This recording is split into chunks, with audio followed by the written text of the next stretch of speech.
Then you get into the partisan issue of money, which is, man, do you want to spend a lot of my tax money on these proposals that you and Bernie and others have? Medicare for all, college tuition, maybe even housing, that the Green New Deal that you have. It is all very expensive, especially on the single payer side, and that it gives people sticker shock, even in Bernie's home state.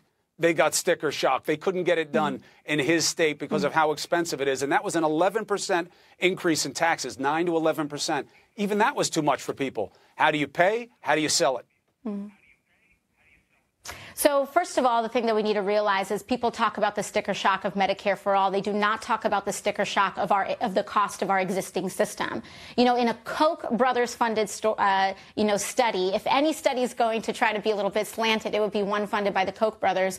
It shows that Medicare for all is actually much cheaper than the current system that we pay right now. And let's not forget that the reason that the Supreme Court upheld the Affordable Care Act is because they ruled that of these monthly payments that everyday Americans make is a tax. And so while it may not seem like we pay that tax on April 15th, we pay it every single month, or we do pay a tax season if we don't buy, these plans off of the exchange. So we're paying for this system. We Americans have the sticker shock of healthcare as it is. And what we're also not talking about is why aren't we incorporating the cost of all the funeral expenses of those who die because they can't afford access to healthcare? That is part of the cost of our system. Why don't we talk about the cost of reduced productivity because of people who need to go on disability, because of people who are not able to participate in our economy, because they're having issues like diabetes or they don't have access to the health care that they need.